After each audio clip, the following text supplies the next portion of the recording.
daughters Beatrice and Eugenie now have one option: to voluntarily renounce their royal titles. You write, quote, "Foregoing the titles is an act of renewal, a gesture that signals integrity and public accountability. It would be seen as a mature, front-footed, family soldiering act that shows self-awareness and respect for both the King and William's preference for a smaller royal family."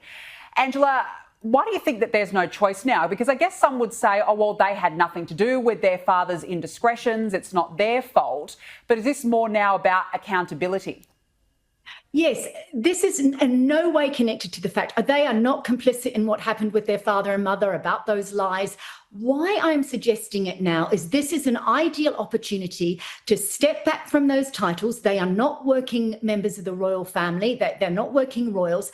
None of their cousins, apart from William and Harry, have the HRH titles. So Princess Anne's children, Prince Edward's children do not have those HRH and princess titles. Were they to voluntarily relinquish them right now, what that would be showing is that this is an opportune time for the royal family, for the King, for Prince William to inherit a royal family that is slimmed down as they want, and for the two daughters to exist, yes, as members of the royal family, but without those titles and what they denote. The other point is that those titles were chosen by Andrew and Fergie because of their character, because of their pomposity. Unlike Anne or Edward, they wanted their girls to be princesses. They love the status, and that's that's got them into trouble. Not Beatrice and Eugenie, their parents.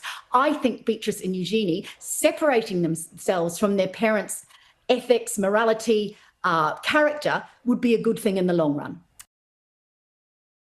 Picture this. The British royal family is not a fairy tale castle right now. It is more like a very expensive house with one light flickering, one room on fire, and everyone insisting they are absolutely fine while quietly moving the furniture.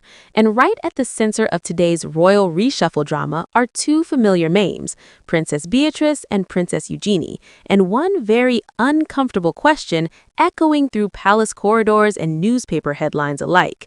Is it finally time for them to walk away from their royal titles, voluntarily, deliberately, and with purpose? Quick favor before we go any further. If you are enjoying this kind of sharp, no-nonsense royal storytelling, hit that subscribe button and tap the notifications bell. It costs nothing, takes a moment, and it helps Royal Top Stories keep bringing you the real tea with a splash of wit. Thank you if you did. Now, back to the show. This debate did not appear out of thin air. It exploded into the spotlight after a powerful commentary argued that Beatrice and Eugenie now have one real option left: to renounce their royal titles themselves. Not because they are guilty of anything, not because they did something wrong, but because symbolism matters in monarchy, and timing is everything.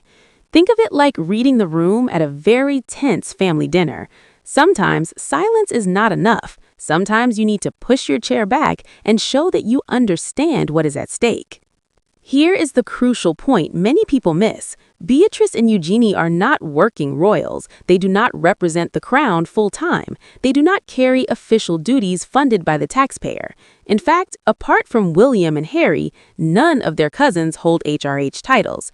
Princess Anne's children do not. Prince Edward's children do not. And yet, Andrew and Sarah Ferguson insisted their daughters be styled as princesses, not out of tradition, but out of status. And that decision, made years ago, is now echoing loudly. This is not about punishing daughters for the sins of their parents. It's about accountability in a modern monarchy that is trying desperately to slim down, regain credibility, and look morally serious in the 21st century. Voluntarily stepping away from those titles would not be an admission of guilt. It would be an act of renewal, a front-footed decision that says, we understand the moment, we respect the king, and we see the direction Prince William wants to take the monarchy. And let us be honest, the royal brand is fragile right now. Every time Prince Andrew's name resurfaces, it drags the institution backwards. It overshadows hard-working members of the family who are quietly holding things together with sheer discipline and consistency. Beatrice and Eugenie choosing to separate themselves from that ethical shadow would actually protect their future, not damage it. It would allow them to exist as members of the royal family without carrying symbols that now come with heavy baggage. Now here's where things get really interesting, because this is not just about two princesses. This opens a much bigger door. If Beatrice and Eugenie voluntarily relinquish their titles, it sets a precedent, a very powerful one. Suddenly, the idea of removing titles is no longer unthinkable, and that inevitably leads to another name everyone is already thinking about: Prince Harry. Once upon a time, stripping a royal of a title felt impossible, untouchable, almost unthinkable, and yet in recent weeks, we have watched the palace shift in ways that would have been unimaginable not long ago. If William ascends the throne with a clearly slimmed-down monarchy, one focused on duty rather than drama, then titles start to look less like birthrights and more like job descriptions, necessary for some, completely unnecessary for others. Which brings us neatly to Prince William himself, currently doing what he does best, working, smiling, and reminding the world why the monarchy still matters to many people. While controversy simmers back home, William stepped onto Brazilian soil for the Earthshot Prize and the COP Climate Summit, and was greeted not with boos, but with cheers, hugs, and genuine warmth. At one point, he even ditched his shoes and socks to play volleyball. Not exactly stiff upper lip behavior, and that's precisely the point.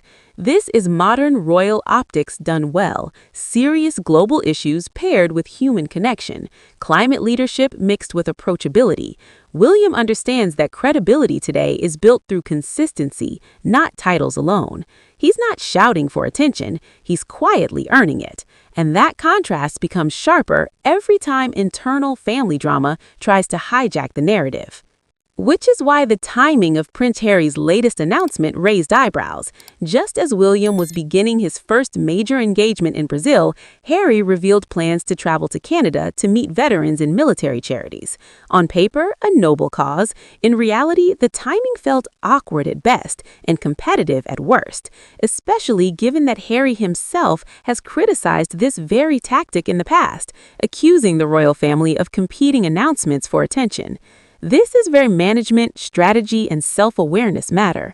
Even if the intention was innocent, the execution was poor. Announcements in royal life are not just information, they are signals. And this one shifted focus away from William's work at a moment when the monarchy desperately needed a clean, positive narrative. It fed the very perception Harry claims to resent. Meanwhile, back in Britain, the institution is facing a moral reckoning. People want clarity, they want accountability, they want to see that the monarchy understands public sentiment rather than hiding behind tradition. Beatrice and Eugenie stepping back from their titles would send exactly that message. It would show maturity, it would show awareness, and it would quietly support a future king who wants a smaller, more focused royal family. And now comes the most dramatic twist of all. The possibility is no longer just theoretical. Conversations are intensifying around the idea that Beatrice and Eugenie could lose their titles entirely and be removed from royal residences. Not because of wrongdoing, but because symbolism in monarchy is not optional, it's everything. Titles denote responsibility, relevance, and public trust. Without active service, they become hollow labels that invite scrutiny rather than respect. This is the monarchy at a crossroads. One path leads to continued confusion, mixed messaging, and endless controversy. The other leads to a clearer, leaner institution built on service rather than status. Beatrice and Eugenie did not create this moment, but they are standing right in the middle of it. What they choose to do next will echo far beyond their own lives. Thank you so much for watching, and we appreciate you being here with Royal Top Stories.